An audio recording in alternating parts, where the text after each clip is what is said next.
Hey everyone, and today I'll be going over the best VPNs to use in Israel. Whether you're looking to access local content, use banking apps without interruption, or just get around government restrictions on what you can and can't access online. Now in this video, I'll be breaking down exactly why ExpressVPN, NordVPN, and Surfshark are the top choices here, especially when it comes to security, performance, and accessing both local and international content. And if you're looking for current discounts, you'll find links down in the description for each of them, so feel free to check those out if you're interested. So starting off with privacy, which is one of the biggest reasons to use a VPN in Israel in the first place. All three VPNs here follow strict no logs policies, which means they don't record what you're doing online, and that's been confirmed by multiple third-party audits. Firms like Deloitte, KPMG, and Cure53 have all verified those claims. So you're not just taking their word for it, they've had to prove it. And what makes this even more reassuring is that ExpressVPN's no logs policy has actually been tested in the real world. During a criminal investigation,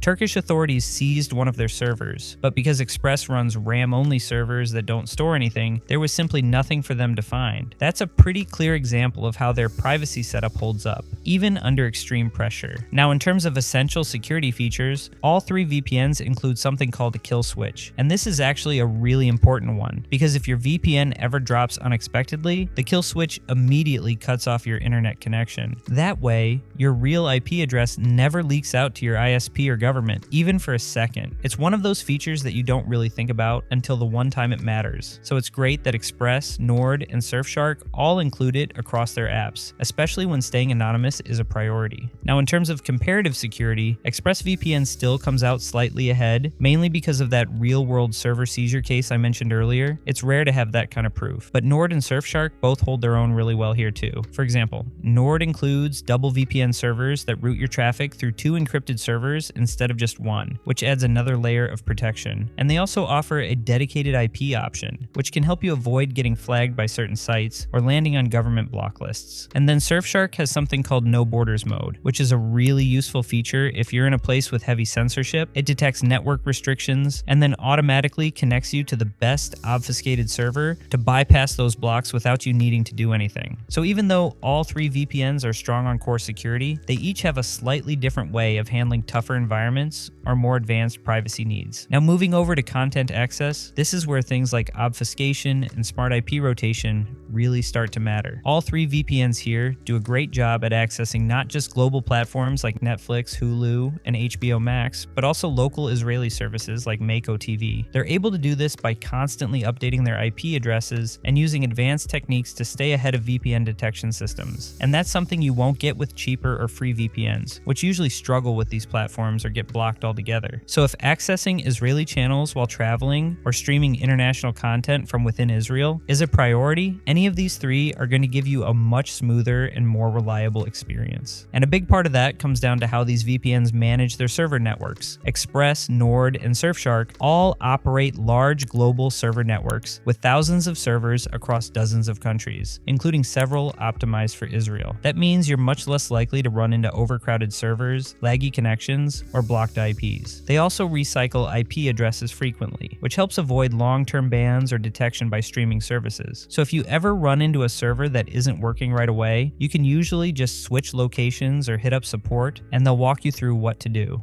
All three VPNs offer 24/7 live chat support, and in my experience, support teams from each of them are fast, friendly, and knowledgeable enough to help with both basic and technical issues. Now, starting off with ExpressVPN, this is the most premium option of the three, and it's especially good if performance and simplicity are top priorities. It's the fastest when it comes to connecting and disconnecting, usually under a second, and speeds during use stay incredibly stable, even when switching between distant servers. It also supports up to 14 devices at the same time, which is plenty for most households. The interface is designed to be plug and play, so you don't need to mess with settings unless you really want to, and it includes useful features like split tunneling, optimized server locations, and support for advanced protocols like Lightweight UDP, which is the fastest protocol Express offers. So if you just want something that works well out of the box, keeps your data secure, and unblocks pretty much everything you throw at it, ExpressVPN is a great pick. Now, moving over to NordVPN, this is the best option if you want top-tier performance plus a few more advanced tools to work with. It's actually the fastest overall when using the NordLynx protocol, and that makes it ideal for things like streaming in 4K, low ping gaming, or large torrent downloads. You can connect up to 10 devices at once, which gives you a bit more flexibility if you have a lot of devices to cover. Nord also includes some extra privacy tools like an app-level kill switch, which gives you more control over which apps are protected, along with a built-in ad and malware blocker called Threat Protection. It even has specialty servers like Double VPN, Onion over VPN, and dedicated P2P options. So if you want something a little more tailored to how you use the internet, Nord gives you that. So if you want high-end performance with just a bit more customization and security options, NordVPN is a great middle ground pick. And then there's Surfshark. This is the most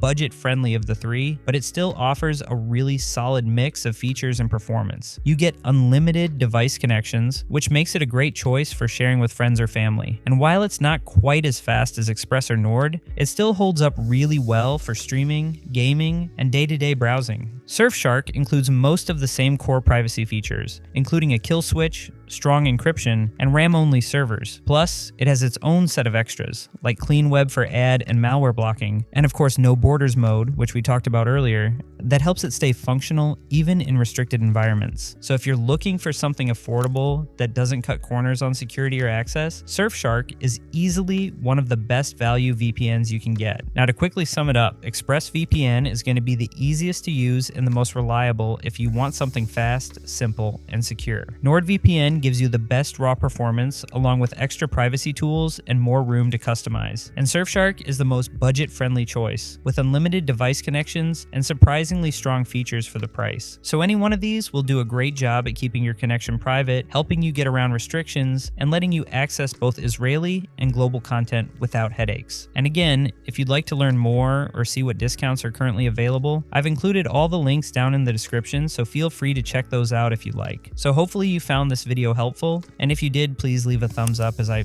always appreciate that. And if you have any questions, feel free to leave those in the comments below. I always enjoy getting to answer as many of those as I can. Otherwise, thanks so much for watching, and I'll look forward to seeing you in the next video.